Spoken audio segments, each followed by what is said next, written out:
departamento no hay ninguno, entonces como que la gente, todos en realidad, estamos un poco tranquilos en ese tema y circulamos sin las precauciones quizá necesarias porque, bueno, es casi, pensamos que es casi imposible contagiarnos en un departamento que no hay nadie enfermo. No, está bueno que en tu departamento no haya nadie, eso es lo importante. Sí, sí, en departamento Uruguay, no, digo departamento geográfico, digamos, no hay nadie. En mi departamento tampoco. Bien, ahí se va sumando la gente a poquito. Pablo también saluda, mira el Edu Manrique, Astra Daniel también va saludando. Che, ¿cómo fue eso de voy a salir en un vivo y que la venía planificando de hace bastante? Y cuando me dijiste, ¿qué pregunta me vas a hacer? Yo te dije, no te la voy a dar. Qué complicado, ¿no? Sí, sí, esa es la parte más difícil. Normalmente me gusta tener, no digo bajo control las cosas, pero sí tener conocimiento para prepararme un poco.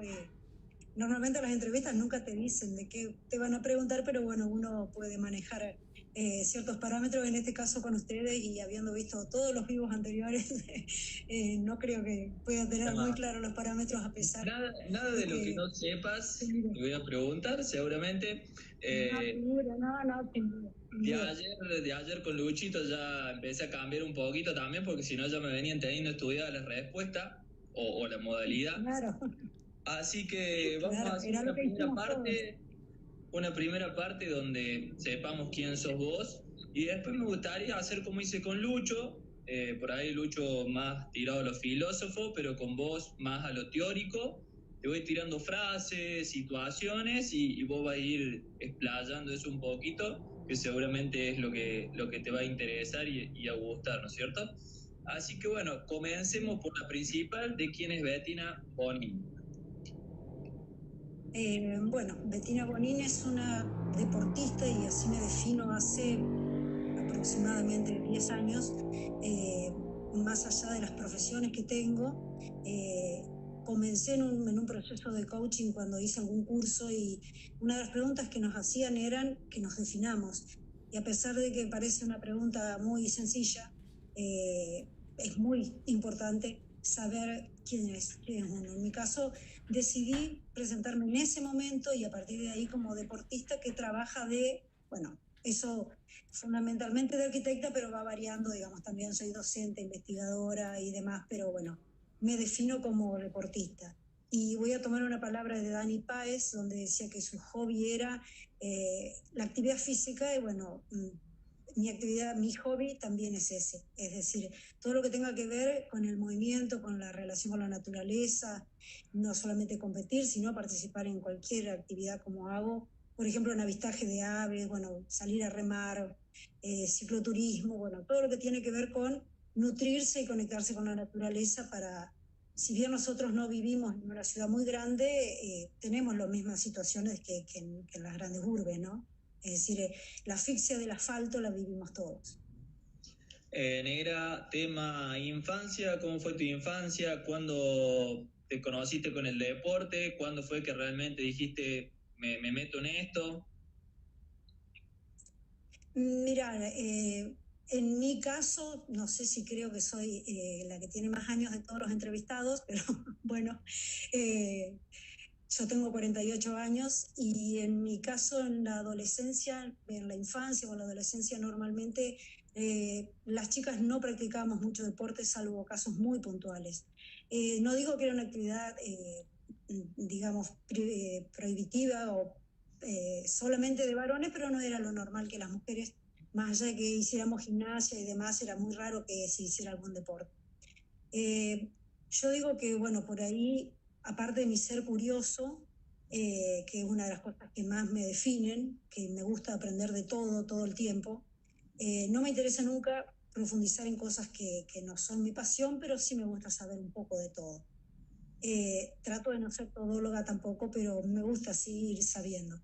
En mi caso, digo que durante toda mi vida, digamos, y por ese interés en la actividad al aire libre, que bueno, he practicado, he hecho regatas con velero, bueno, de todo tipo de actividades. Entonces eso me ha permitido tener mucha relación con mucha cantidad de gente, ¿sí? Siempre rodeándome de gente apasionada y que creo que eso fue lo que fue marcando mi camino, digamos. Gente apasionada del yachting, del canotaje, del ciclismo, del avistaje de aves, de la protección de la naturaleza, bueno. Siempre he hecho muchísimos tipos de actividades y siempre rodeada de gente apasionada. Entonces, he aprendido muchas cosas, pero sobre todo a hacer de esa forma, ¿sí? Por otro lado, en mi familia tenemos una variedad interesante de personalidades porque somos 4 hermanos. Tengo un hermano que es sacerdote católico, un hermano ingeniero en sistemas, una hermana que es profesora y licenciada en educación, y yo que soy arquitecta y deportista.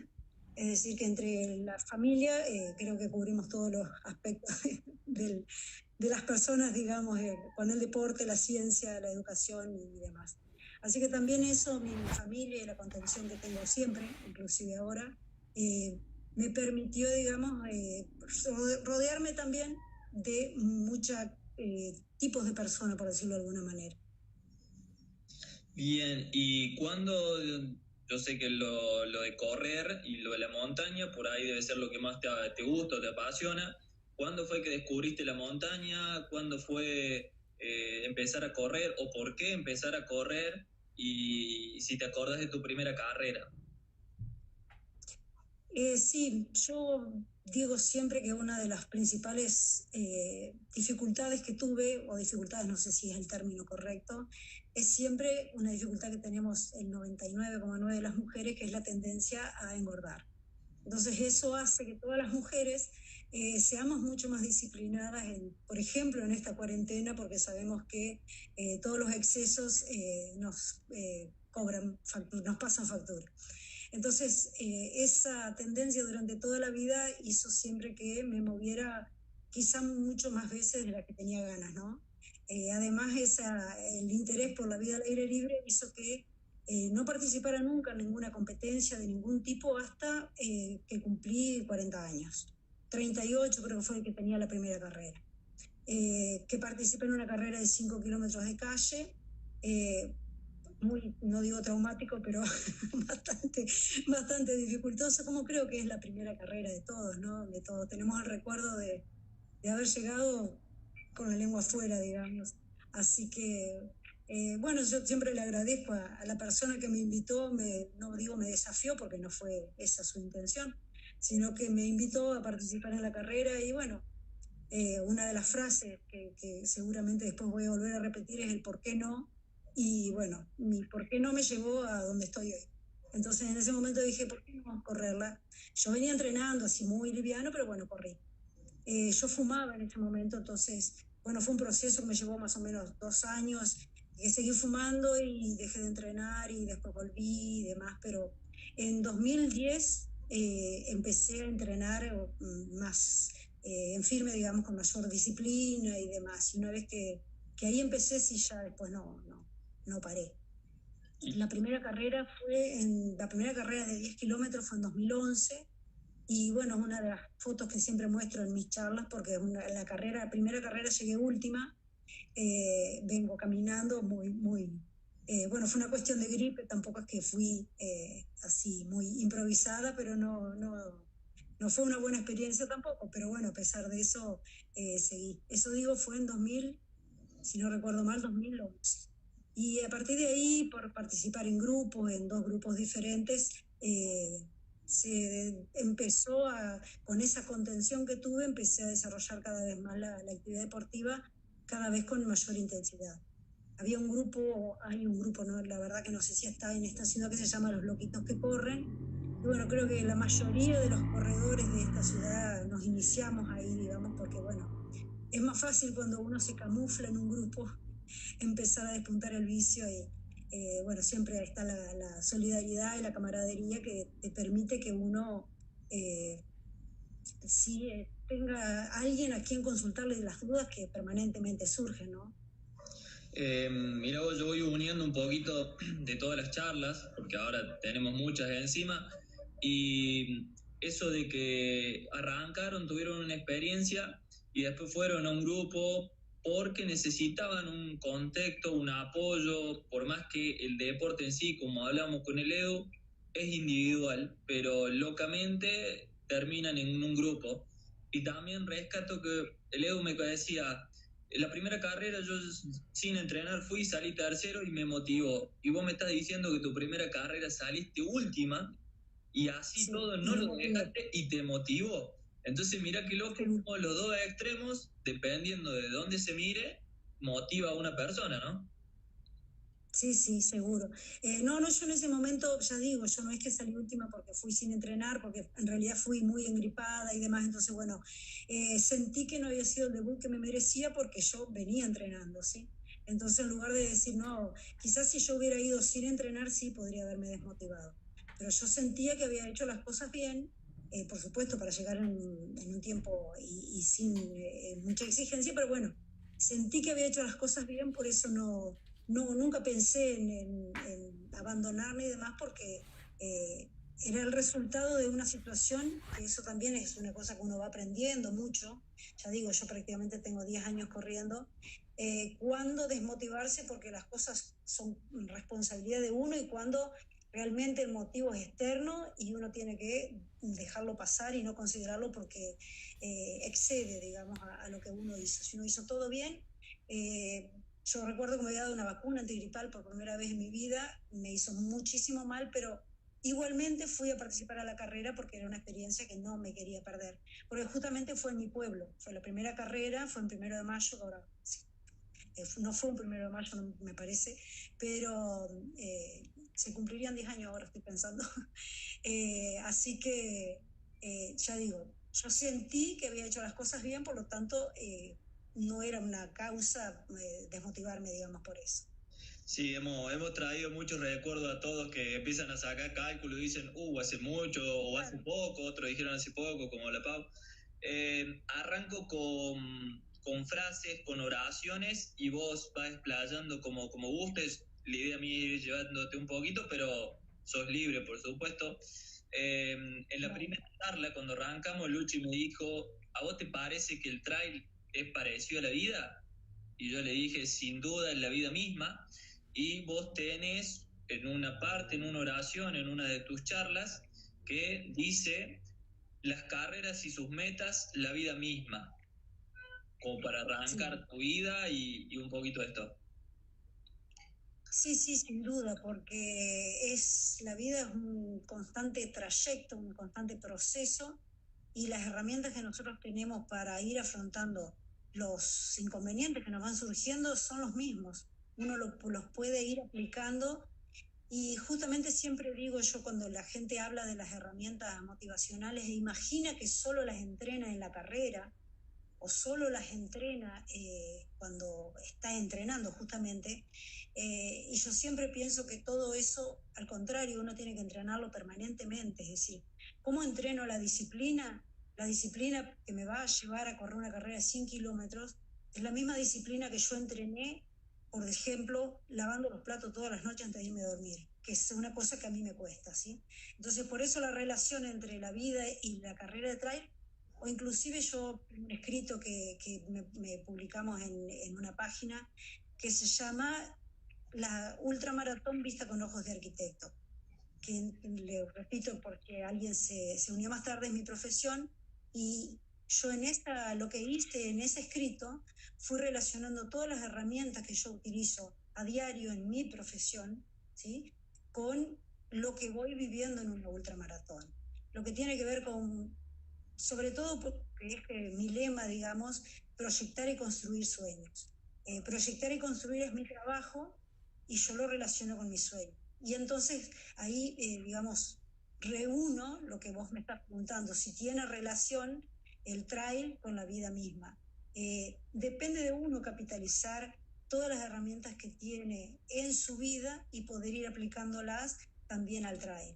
Por eso digo, si uno piensa como hechos aislados, y el ser humano no es nunca una sola cosa, no es un corredor, no es un padre, no es un profesional, sea cualquiera sea que bueno, tengo que hablar con Pereira, que estuvo criticando a los arquitectos, al rústico Pereira, así que hoy me toca a mí defender a la otra parte del gremio. ¿Está bien? Pero bueno. Mira que si está conectado, que bien que se unió, se va a prender, pero bueno, lo vamos a intentar frenar al muchacho. Un saludo ahí para... Sí. Ahora me toca a mí defenderlo. Después, hablando de la vida, que es un desafío, ¿no? Y vos decías en una parte, vivir el desafío. Sí, yo normalmente me gusta generalmente no utilizo la palabra obstáculo, sino que lo utilizo como desafío. Porque para mí, y también es una cosa que practico permanentemente, que es el uso del lenguaje. El uso del lenguaje es lo que nos va definiendo y lo que va conformando nuestro mundo. Entonces, para mí, la palabra obstáculo representa algo muy complejo, muy difícil y representa una barrera. Si yo lo menciono como desafío, para mí, por supuesto, porque yo todo lo que voy a decir es muy personal, yo al utilizar la palabra desafío me representa, bueno, justamente un desafío y algo que me mueve a superarlo, sea como sea, después será el método que utilice. Entonces, la vida es una permanente secuencia de desafíos. Y también me parece importante señalar en este punto, que es algo que yo siempre lo digo a las personas con las que charlo de estos temas, la importancia de saber qué desafíos voy a elegir, ¿sí? Porque sí, la vida es una permanente secuencia de desafíos, los invito a no llamarlos obstáculos, sino desafíos, pero también es importante saber no solo cómo enfrentarlos, sino también saber elegir qué desafío voy a querer enfrentar. Porque eso por ahí es una cosa que me parece a mí, que yo veo mucho que por ahí nos enganchamos mucho en desafíos que nos plantean los otros. Nos guiamos mucho por las expectativas que otros tienen de lo que voy a hacer yo o del resultado que tengo que hacer yo. Y yo creo que es importante enfocarnos en uno mismo primero. Y después, cuando uno resolvió cómo va a ser para enfrentar ese desafío y demás, si eso trae como resultado ganar, pongamos la palabra ganar entre comillas, a otros, mejor. Pero el primero que tengo que saber hacia dónde quiero caminar y qué obstáculos, qué desafíos voy a querer cruzar, me parece que tengo que ser yo. Desafío, por supuesto, es permanente, en todos los aspectos que mencionamos, digamos, sea en el familiar, en el doméstico, en estos casos. Pero reitero, las herramientas que uno utiliza en la vida son las mismas que utiliza en el trail. Y por eso lo fácil que resulta entrenarlas, ¿no? Si uno las piensa como separados, hoy en día podríamos decir no puedo entrenar nada, porque el trail está allá y yo estoy acá. En cambio, si yo sigo pensando en que puedo entrenar lo que tiene que ver con el crecimiento de mi mente, con el crecimiento intelectual, lo que tiene que ver con el crecimiento con respecto a la disciplina, todo eso lo podemos seguir entrenando. No enfocarse en el decir estoy encerrado y no puedo salir y demás como un obstáculo, sino pensarlo como un desafío, a ver cómo lo puedo aprovechar. Eso es una de las cosas que también trato de hacer, porque siempre digo yo, es mi objetivo. Uno de los inconvenientes que he tenido siempre es la falta de tiempo, entonces eso me llevó a que tenga mucho más por ahí entrenado la cuestión de que ahora nos enfrentamos todos, como decía ayer Lucho, siempre nos quejamos de que nos falta tiempo y ahora que lo tenemos al tiempo, no sabemos qué hacer con él. Sí, ayer justo, o hoy no me acuerdo bien, hablaba con una alumna que me decía, Nico, estoy medio en una crisis, que esto, que yo me había preparado bien, la pretemporada, que veníamos excelente, la primera carrera del Champa, y ahora viene esto, y le digo, negra, tranquila, porque también es un momento en que el cuerpo lo podemos hacer descansar si era necesario, tomarnos nuestro tiempo para otras cosas, por ahí hacer cosas alocadas, que lo hablamos en otras charlas con Luchi, no puede, a lo mejor no es beneficioso en este momento por todo el estrés que nos genera alrededor y de golpe concentrarnos en cosas que nosotros por ahí tenemos puntos débiles, una elongación, trabajar la fuerza, trabajar preventivos y buscarle el lado positivo al que a lo mejor no puedo salir a correr, no tengo una cinta, no tengo una bici y se me complica, ¿no? Me voy a una de tus situaciones más importantes de tu vida, seguramente la Concagua. Hiciste una muy linda eh, charla y una muy linda nota que hablaba de las emociones. Y me voy a la parte central de la charla y también creo que está muy bueno porque da con la última charla y nosotros en todas hemos tratado el tema de las emociones como algo principal. Así que yo te voy a tirar un par de tips, perdón, de ítem, y vos después los vas desglosando como quieras a libre, ¿no? Hablabas en ese nota el tema de las emociones en la teoría, hablaste de las emociones negativas, de las emociones positivas, de las herramientas, de cómo manejar la motivación, si por ahí no estoy bien, del entrenamiento mental, de las cosas del después, de cómo manejar las emociones después, cuando eso se termina. Englobame todo eso como vos quieras y te guste.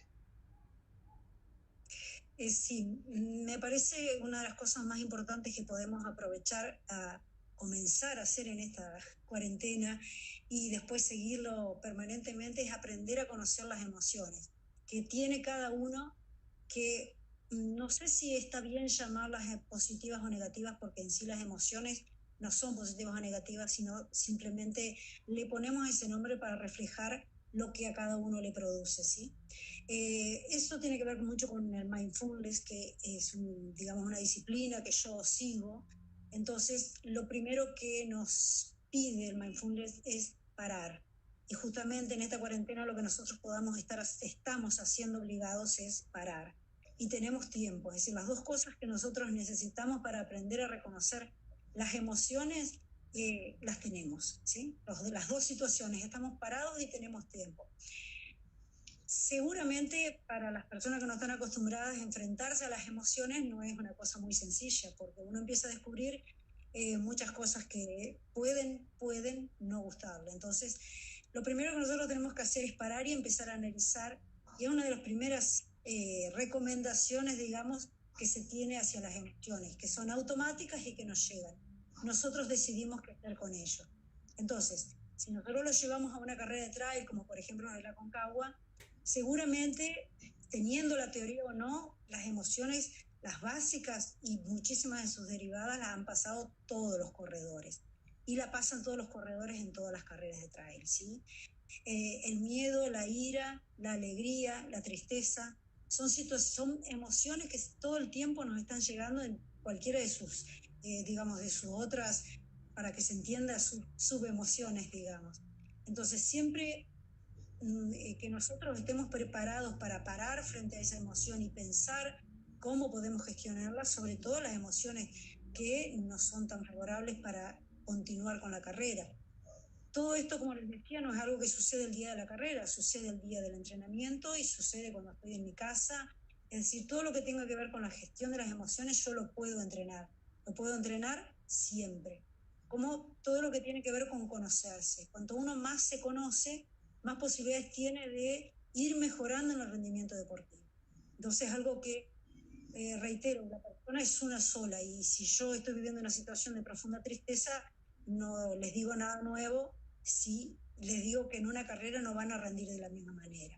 Si no aprenden a gestionar la emoción, si no puede pararse frente a esa emoción y pensar cómo hacer para que me ayude en la carrera, sí lo va a lograr. Porque siempre el desempeño del atleta, digamos, siempre es el potencial que tiene menos las interferencias. Y las emociones a veces pueden ser una interferencia. Yo puedo ocuparme muchísimo en mejorar el potencial, es decir, puedo entrenar muchísimo la fuerza, entrenar muchísimo lo que tiene que ver con la táctica, armar estrategias de carrera perfectas, es decir, yo puedo mejorar mi potencial. Pero si no me pongo a pensar en las interferencias que tengo, es decir, qué es lo que hace que yo no pueda mostrar, como se dice en la cancha, todo lo que sé hacer. Normalmente es una tarea bastante fea, llamémosle, no es una tarea grata enfrentarse a esas interferencias que tenemos, enfrentarlas, detectarlas y poder de esa manera mejorarlas y minimizarlas. Esa es una de las funciones del coach deportivo, digamos. ayudar al deportista a que entienda esas interferencias, las encuentre, porque muchas veces estamos tan ocupados, acelerados y a las carreras, y no es la carrera corriendo en la pista, y no tenemos tiempo de pensar en esas cosas que hacen que yo pueda hacer la mejor dieta, pueda tener el mejor entrenador, pueda cumplir la rutina de entrenador al pie de la letra, pero cuando llega la carrera no rinda como yo quiero. Todas esas interferencias son las que me sirve a mí y me sirve como persona, porque las herramientas, como dijimos, las puedo ocupar todo el tiempo en los dos ámbitos. Entonces, esa fórmula, digamos, es del padre del coaching deportivo, que es que la performance, es decir, el rendimiento es el potencial menos las interferencias. Tenemos que enfocarnos en las interferencias, a la par que nosotros potenciamos las capacidades que tenemos. Entonces, por ahí nosotros tomamos el celular, tomamos las redes sociales y nos ocupamos todo el tiempo de buscar cuántos gramos de chía tengo que consumir para mejorar el omega 3. Bueno, yo no soy nutricionista ni cerca. Y no nos preocupamos en decir, bueno, ¿cómo puedo hacer para cuando gestionar lo fundamental que sucede a todo deportista en la carrera, que es el cansancio? Es decir, yo me ocupo de lo fácil, vamos a decir, porque es fácil decir, como 100 gramos de chía o 150 o 200, por decir un número cualquiera, ¿no? Mucho más difícil es decir, ¿cómo hago yo en la carrera cuando voy cansado? ¿En qué puedo pensar? ¿Qué herramientas puedo utilizar en ese momento? ¿Cómo puedo manejarme para que cuando llega el bajón de energías, cómo puedo hacer para manejar esos pensamientos negativos? Bueno, todo eso negativo porque me están bajando el rendimiento, ¿sí? Entonces, creo que es importante que todos sepamos trabajar las interferencias que cada uno tiene, que son absolutamente diferentes para cada uno. Las interferencias que pueden hacer bajar el rendimiento a Gaby Rueda pueden ser, por ejemplo, la presión de saber que todos esperan que gane, ¿sí?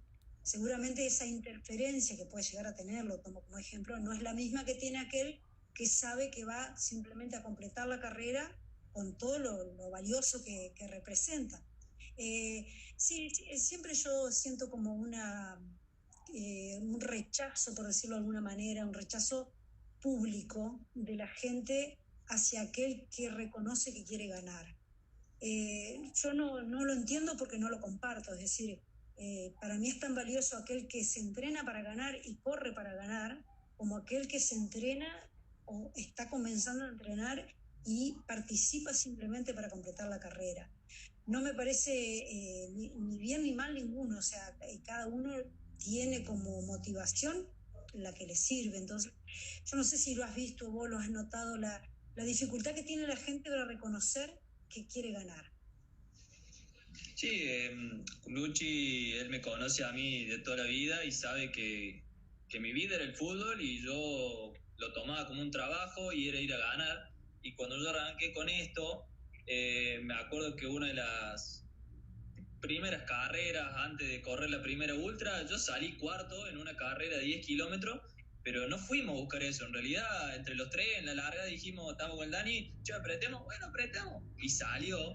Y el Dani, yo me acuerdo que dijo, pero pasa que vos tenés alma de competidor. Totalmente. Pero, hoy por hoy en el trail no la busco porque no me llena ir a competir con nadie, ni a levantar una medalla. Sí es un premio a un esfuerzo, pero no lo noto como, che, voy a buscar eso y si no lo consigo, me pongo mal. Para nada. Claro, pero seguramente el entrenamiento que vos haces no es para ganar. Claramente Como que por no. ejemplo el que hace Gaby, el entrenamiento me llamaba la atención, pero bueno, justamente como decimos, la relación que tiene con la vida misma, como Gaby comentaba, como tiene todos los números en la cabeza, cómo saca las cuentas con los puntos ITRA y demás cosas que seguramente es una, llamémosle, de formación profesional, porque no creo que alguien, digamos, la mayoría de la gente sí pueden hacerlo un poco más informalmente, digamos. Pero sí, ahí vuelvo a lo que me preguntaba, si el trail es como la vida misma, ahí vemos como la profesión de él se relaciona con la forma en que él organiza y planifica sus carreras. En mi caso también, como te decía, mi hashtag que es proyectar y construir sueños también se relaciona con mi carrera y seguramente mi carrera, mi profesión y seguramente todos pueden hacerlo pueden hacer un paralelo entre el trail o bueno, carreras de calle, cualquier deporte. Pueden relacionarlo con la forma en que se desenvuelven diariamente. Contame, me quedo ahí y no me quedaría perder de tu experiencia en el Aconcagua. Yo sé lo que es estar ahí, sé lo que es correr con altura, sé lo que es estar en altura y en ese lugar increíble que no es para cualquiera esa carrera, realmente hay que estar preparado. Contame cómo te fue, cómo fue correr 100 kilómetros en ese lugar hermoso y las cosas que te pasaron en esos 100 kilómetros. Si nosotros organizamos el viaje yendo a aclimatarnos con suficiente cantidad de días, porque bueno, es una carrera, bueno, como siempre, todo aquel que corre trail sabe que una carrera no empieza cuando dan el 3-2-1, sino que la carrera empieza siempre muchísimo antes, desde el momento que uno imagina que se puede inscribir. O sea, ese es la carrera comienza y sobre todo en estos desafíos, como vos decís, 100 kilómetros en el Aconcagua, en el momento que yo evalúo, yo me refiero a cualquiera que va a participar en esa carrera, no solamente 100, 50, 42, 21, cualquiera, todos estamos en la misma situación. Desde el momento que yo digo, es factible que yo me inscriba en esa carrera, y desde ese momento se empieza a correrla, ¿sí? Entonces todos lo vivimos a eso y decir, bueno, el primer paso es ese, sí, me voy a anotar en esa carrera. En este caso, cuanto más larga es la carrera y cuanto mayor demanda tiene, sin duda que la preparación es muchísimo más extensa, debe serlo, mucho más extensa. Entonces, uno comienza a inscribir, en la inscripción primero piensa, evalúa, hace la elección de participar en esa carrera y sabe que en este caso de 100 kilómetros en el Aconcagua, las exigencias que va a tener para poder completarla van a ser muchas durante los 6 meses previos y se materializa en el día de la carrera, pero no es solo ese día de la carrera decir, bueno, corro 16 horas, 18, 20, ¿sí? Sino son las cientos de horas que uno dedica antes, no solo a entrenar, sino, por ejemplo, a trabajar para conseguir los recursos para pagar la inscripción. Es decir, no solo la carrera es el entrenamiento físico, sino que también tiene que ver con la gestión de los recursos. Bueno, lo que ya sabemos todos, que uno piensa la zapatilla que se va a comprar, que si la que tengo me sirve, si no me sirve, bueno, cosas que todos los corredores saben, digamos. Entonces, esto se complejiza si la carrera tiene la dificultad técnica, por ejemplo, los 100 kilómetros de la Concagua. Uno puede ir corriendo carreras previas e ir sabiendo en el estado en que llega, más allá de que eso nunca no es una ciencia cierta. O sea, el deporte uno puede haber entrenado perfectamente, pero si el día de la carrera, por ejemplo, sucede algo que le actúe como interferencia, como decíamos, todo puede tirarse por la borda. Bueno, lo contaba, me parece que ayer Ariel, Lucho con la primera UTMB, que se había descompuesto y demás, y que bueno, había entrenado muchísimo y bueno, uno dice, llegué y no pude poner en la cancha todo lo que entrené. Que ese es uno de los temores también. El temor no es primero saber si largo y llego, sino es la primera vez que se enfrenta a un desafío tan largo. Algo que no contamos, que bueno, mis conocidos ya saben, es el hecho de que yo tuve 5 fracturas por estrés. Entonces, pasó un tiempo bastante largo hasta que mi cuerpo se acostumbró a que iba a seguir corriendo sí o sí. O sea, que quebrarse no era la manera de frenarme. Pero así como no me frenó en la primera carrera. Contá la quebradura que fue. Sí, yo me quebré durante 5 años consecutivos. La primera quebradura por estrés, es decir, por exceso de actividad física, yo me quebré la pelvis. No se llama fractura de cadera porque la fractura de cadera es el fémur, pero bueno, me fracturé la pelvis en 2 partes. Eso fue la primera fractura por estrés, así que arranqué con la vara altísima. Eso, digamos, quiero decir, no es un ejemplo lejísimo de que quiero que lo tomen, no como ejemplo ni como algo gracioso, porque no lo es. Más allá de lo bien que yo me lo tomé y de que no lo consideré un obstáculo, sino un desafío, es decir, a ver, ¿cómo sigo siendo corredora es lo mismo que nos sucede ahora, es decir, ¿cómo sigo corredora a pesar de que no puedo ni caminar una cuadra? Entonces, exactamente la misma situación que ahora. Hice en ese momento, por suerte, lo mismo que estoy haciendo ahora. Enfocarme en lo que tiene que ver con la capacitación y ampliar la mente, le llamo yo, porque tiene que ver no solo con conocimientos científicos, sino que tiene que ver con las herramientas mentales para poder competir. Bueno, para terminar con el tema las lesiones, me fracturé 5 años seguidos, pero fui aprendiendo. Es decir, el primer año fue de la pelvis, el segundo la tibia, el tercero solo fisura de tibia, después fue metatarso y metatarsal. Así que fui aprendiendo, digamos, ya hace 2 años que no me fracturo más. Eso también tiene que ver con conocerse uno mismo y saber cuándo parar. En muchas de las charlas ustedes hablaron de que cuando uno se envuelta y se entusiasma tanto con la actividad, se olvida de que no somos atletas profesionales y que le estamos sumando un estrés de un entrenamiento intensivo a un cuerpo que está recibiendo muchas exigencias laborales y familiares paralelamente. Entonces, el cuerpo, en mi caso, por ejemplo, el síntoma que presentaba era la fractura. Hay gente que, bueno, tiene anemias o demás, bueno, sí, según el sistema, qué sistema tenga más débil, en mi caso es el óseo. Eso hizo que pueda llegar recién a partir del año pasado a la ultramaratón. Tampoco es una cosa como hablabas el otro día, creo que con Karina Sosa, que la gente le dice ¿por qué no corre carreras más largas? Y yo coincido con ella, es decir, no hay necesidad de que, no soy mejor corredor porque sea ultra. O sea, yo soy buen corredor cuando corro la distancia que mi cuerpo está preparado para aceptar. Si mi cuerpo hoy está preparado para aceptar 21 sin dañarse, es perfecto. Esa distancia soy yo como corredora. Y volviendo a la Concagua, la verdad que fue un éxito. Voy a pasar a la parte del después.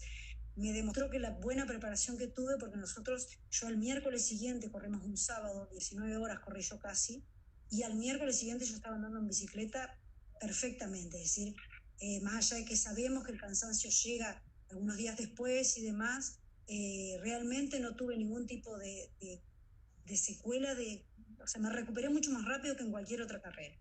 Eso también la carrera es el después. No hay que olvidarse que, como decía, somos todos amateurs y también los elites, por supuesto. No pasar como les contaba Lucho ayer, que después de la UTMB tuvo un año para recuperarse del estómago, porque uno exige al cuerpo lo que no está preparado. Por eso también eso llega después de tantos años corriendo como en mi caso. Después de haber sufrido todas las lesiones y demás que soporté, fui aprendiendo, o sea, ya no las repito más. Y volviendo a lo que me preguntabas con respecto a la Concagua, bueno, decía que el primer paso es pensar en inscribirse, el segundo paso, la segunda meta es inscribirse, la tercera meta es estar bajo el arco de largada, donde uno sabe que llegó el momento de materializar para lo que se preparó, supongamos conscientemente, durante todo el tiempo. Y uno tiene que llegar a esa línea de largada entrenado para la ultramaratón sin dudas. Y yo no tengo dudas que todos los ultramaratonistas tienen las herramientas que yo menciono en mi escrito y bueno, las que menciono normalmente. Un ultramaratonista siempre tiene un entrenamiento mental, más allá de que lo tenga tácito, digamos, y que no lo tenga tan en claro, o que no sea académico, que no lo haya estudiado, siempre lo tiene que hacer. Porque la gestión durante 20 horas de carrera, 15, 10, o sea, no necesariamente tiene que ser 200 millas para decir necesito trabajar mi mente para poder saber qué hacer cuando me aburro de correr, cuando me canso de correr, cuando quiero abandonar porque ya no doy más, cuando aparecen todas las interferencias que aparecen, uno tiene que saber qué hacer, tiene que estar preparado. Como decía al principio, eso no se entrena el día de la Concagua, se entrena todos los entrenamientos previos en las carreras y en todo momento. Lo que te decía hoy, por ejemplo, con respecto al lenguaje, yo tengo, una de las habilidades que tengo es que me gusta escribir y entiendo que lo sé hacer bastante bien, y creo que todos deberíamos darnos cuenta de la importancia que tiene el lenguaje con el cual yo me animo durante, por ejemplo, esa carrera a seguir, no solo las frases motivacionales que puedo llevar en mi mochila psicológica, sino las cosas que me voy a decir, ese juego interno que siempre hay entre el que quiere seguir y el que no quiere. Y tengo que saber que ese lenguaje positivo hacia mí mismo lo tengo que entrenar todos los días. Yo no sé si lo voy a poder expresar, pero por ejemplo yo lo tengo en claro cuando escribo los mensajes, cuando escribo en las redes, cuando escribo cualquier mensaje de WhatsApp y demás, ya es un hábito, eso es lo importante, una de las cosas que para mí es una de las herramientas más valiosas para todo, es generar el hábito de manejar el pensamiento positivo, no el pensamiento positivo que me hace ignorar la realidad, el pensamiento positivo que me miente, o sea, porque muchas veces el pensamiento positivo me miente. No hablo de ese, sino el enfoque positivo de todas las cosas. Por ejemplo, como les decía, no uso la palabra obstáculo, sino desafío. Bueno, todo eso se entrena. Y en la carrera, en la ultramaratona o en cualquier carrera, es fundamental el lenguaje que uso para mantener la confianza en que hice todo lo que necesitaba hacer para poder completar la carrera, suponiendo que lo hayan hecho, ¿no? Eso, ese es otro tema. Para ir uniendo todo en lo que fueron todas las charlas nuestras, en lo que fue esta charla, nosotros nos gustó mucho con Luchi, por eso también pusimos el nombre de la charla, lo de desafiarse para sentir. Lo de desafío entra todo esto que me estás hablando vos, de cambiar ese obstáculo por el desafío, y la palabra sentir, porque quedaba muy bien en este conjunto de emociones que fueron tremendas en todas las charlas. Contame un poquito de eso que escribiste. Sí, yo pienso que todo corredor siempre tiene una carrera deportiva y no corredor o cualquier atleta, ¿sí? Tiene una carrera deportiva que va construyendo, volvemos siempre a la relación con mi profesión, proyectar y construir está siempre, y no es, yo lo relaciono con mi profesión, en realidad todos deberíamos saber la importancia que tiene que día a día estamos construyendo lo que nosotros queremos ser. Entonces, el deportista construye día a día una profesión, una carrera deportiva, y esa carrera debería representar siempre el sentir que tiene. Debería ser una de las formas en que, al no ser, estamos hablando de que la mayoría no somos atletas de élite, pueda representarse. Y muchas veces en la vida diaria no tenemos la opción de generar nosotros los desafíos, ¿sí? Los desafíos nos vienen de afuera. Por ejemplo, cuando nos dan trabajos más complejos de los que estamos habituados en el trabajo donde estamos. Entonces, cuando yo puedo elegir el desafío, como cuando estoy haciendo mi carrera deportiva, es muy interesante elegirlo y que al elegir algo que está dentro de mis capacidades, yo pueda tener el enfoque de sentirlo profundamente. Es decir, yo elijo qué carreras correr, elijo lo que yo voy a sentir en esas carreras.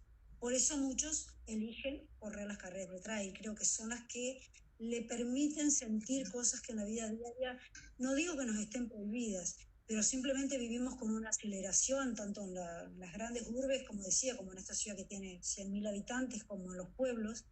Creo que hoy en día estamos todos desbordados y vivimos tan acelerados que no nos permitimos sentir todo lo necesario, digamos, para nuestro bien como persona. Entonces, en esas carreras nosotros buscamos los desafíos que nos permitan sentir el compañerismo, que nos permitan sentir que somos capaces, que nos permitan sentir que tenemos confianza en nosotros mismos. O sea, no solo el sentir físico, sino lo que tiene que ver con el sentir esas emociones de las cuales empezamos a hablar, ¿no? Entonces, es como que en los desafíos que yo elijo, tengo una cierta capacidad de poder manejarme con muchos pares de comillas de control. Entonces elijo el desafío, elijo las carreras que quiero hacer, elijo si quiero correr trail, elijo si quiero correr calle, pero la importancia es que nosotros en esta carrera deportiva que hacemos, formada por cantidad de competencias, somos nosotros los que tenemos a nuestras manos que elegir, y en ese caso también tenemos con mayor claridad la posibilidad de elegir los sentimientos que nos va a generar. Muchas veces nos sorprendemos del compañerismo cuando es mayor, muchas veces nos sorprendemos, digamos, disfrutando de la naturaleza más de lo que pensamos porque nos entrenamos mejor de lo que pensamos. Entonces, creo que es importantísimo no perder de vista por qué hacemos lo que hacemos en el caso de las actividades, de las carreras de trail, ya vamos a generalizar. Nosotros con Luchi, escuchándote, por ahí generamos eso en el alumno, porque vienen y están entrenando y te dicen, che, profe, ¿qué corro? ¿Qué corro el mes que viene? Y nosotros lo miramos y no le decimos, anda y corre esto. Es, fíjate, tenés esta carrera, tenés esta carrera, tenés esta carrera, tienen estas distancias. Fíjate que te guste, fíjate que quieras, fíjate que puedas de lo económico, fíjate en qué te podés sentir bien en la distancia.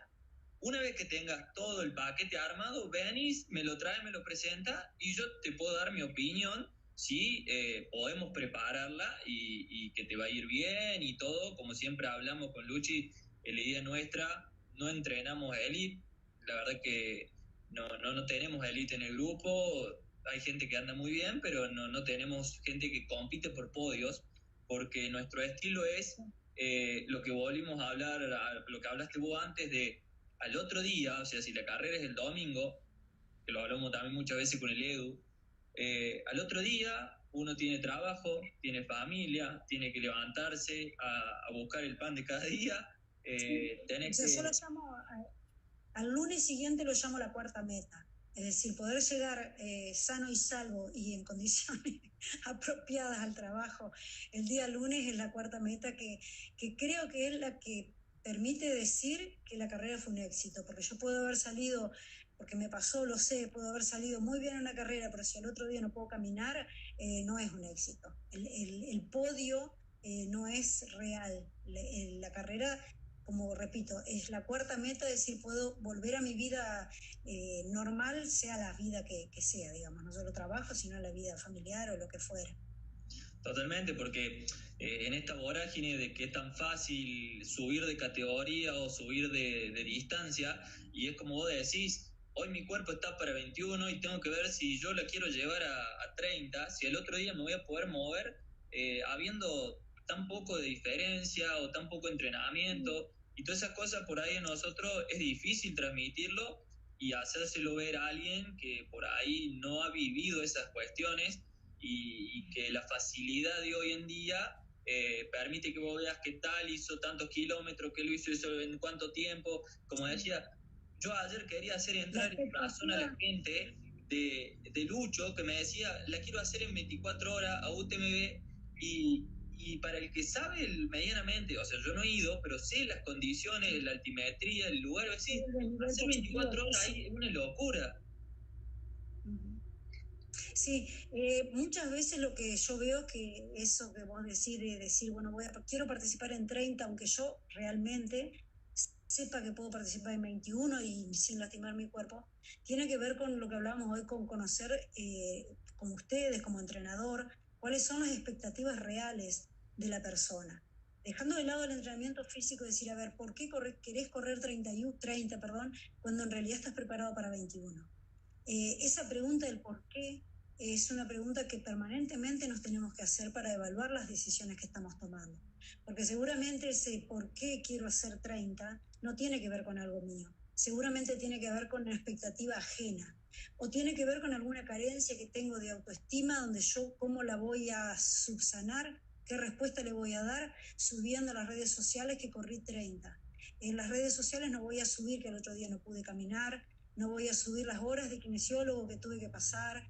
Entonces, ¿por qué lo hice? Lo hice porque quería cumplir una expectativa ajena, porque alguien confiaba en que yo podía 30 y no fui lo suficientemente valiente para decir, no puedo correr 30, me voy a anotar en 21. Y esa es una de las cosas que tenemos que aprender a ser valientes para tomar decisiones que nos hagan subir un escalón, ¿sí? Porque esa valentía es como la más fácil. La valentía que me hace subir el escalón y siempre corro 21, ya corrí 10 carreras 21, supongamos, digo, bueno, me voy a animar a una más. Entonces esa valentía es como más fácil, pero más difícil es ser valiente y decir, no estoy para 30.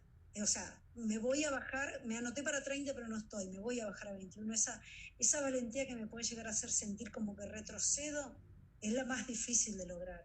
Y bueno, creo que el trabajo del entrenador, sea el entrenador físico como ustedes, que cumplen la función de entrenador del coaching deportivo sin duda, es de hacerle ver a la persona por qué toma las decisiones que toma, es decir, cuál es el motivo que lo lleva a la acción, cuál es la motivación que tienen para anotarse en 30 en lugar de 21. Si es la selfie, ya digo, con la medalla de 30 en lugar de 21, para poder mostrarla, pero saber que le va a llevar una recuperación de 3 meses, bueno, por supuesto, todos lo podrán explicar, pero son todos adultos y la decisión siempre está en manos del entrenado, digamos. Totalmente, con Elema hablábamos que él también ha sido profe y que de nuestro lado tenemos esa vocación de educar y que por ahí con los chicos, al tener que educar y estar en un colegio con nenes de 6 a 10 años en una etapa crucial, necesitamos parte de esa psicología, de ese coaching, de esa pedagogía para transmitir valores y enseñanzas. Negra, te hago la última, nos queda poquito tiempo, pasó volando, y la que hacemos siempre: si te la encontras a la Betty con 18 años, ¿qué le dirías como consejo? Yo creo que voy a repetir lo mismo que dijeron todos, que haga lo mismo que hice. Quizás sí podría pensar en empezar a tener una actividad deportiva más intensa un poco antes y no esperar a los 40, pero no digo por el tema competitivo, sino por el factor salud. Es decir, nosotros nos olvidamos que, creo yo, y por lo menos es lo que yo he logrado entender, que mi objetivo primordial es la salud. Y por ejemplo, como decíamos recién, después, cuando he pasado tantas horas en el kinesiólogo, en el traumatólogo, y digo, no, o sea, yo no estoy corriendo para esto, este no es mi objetivo. Entonces, desde el punto de vista de la salud, a la Betina de 18 años le diría que empiece a entrenar antes, pero no por el hecho de, también bueno, por las amistades y demás, por todas las otras cosas que uno gana, pero creo que no tenemos que perder de vista que creo que el objetivo fundamental nuestro tiene que ser la salud, y es lo que nos hace, lo que logramos entrenando cualquiera sea los deportes o con actividades recreativas también, cuando nos dejen volver a salir, siempre creo que el objetivo fundamental tiene que ser la salud. Bueno, agradecerte de parte de Luchi, mía, del grupo. La verdad es que la venimos planificando hace mucho. La verdad es que esta charla no la teníamos y salió gracias a vos. Agradecerte por comunicarte con nosotros, por querer ser parte de esto que salió como charlar entre Luchi y yo, y se nos fue de las manos gratamente, y que se nos sigue yendo de las manos porque queremos hacer algo también distinto para el mes que viene, así que mañana ya lo vamos a comentar. Seguiremos con unos vivos, pero le vamos a dar otra tonalidad también, y también vamos a agasajar a los nuestros. Sí. Feliz cumpleaños a Luchi, que hoy es el día. Por supuesto, feliz cumpleaños, soplamos la vela, todo. Así que te quedan 2 minutos para cerrar con el mensaje que quieras y despedirte. Bueno, no lo preparé a esto, pero me gustaría citarles las 3 frases con las que yo siempre trato de guiar las decisiones que tomo. La pregunta antes de hacer las cosas es ¿por qué no? La segunda frase que me guía es el haz que sucedan, que es la frase con la que tengo el tatuaje por acá, con la que me conocen todos. Esa es la frase que me guía durante la acción. Y por suerte, la frase con la que siempre cierro las experiencias raras que hago es una frase de Eduardo Galeano que dice: el equivocado era el miedo. Esa para mí es una frase fundamental y que nos tiene que guiar a movernos siempre hacia la utopía que él también menciona. El por qué no, el haz que suceda y el equivocado era el miedo. Las anoté, las tenemos anotadas y mañana no las vamos a poner en la publicación porque es para que vean la charla, pero algo le va a hacer referente. Negra, agradecerte totalmente y ya nos queda casi nada, segunditos. Así que muchas gracias, abrazo enorme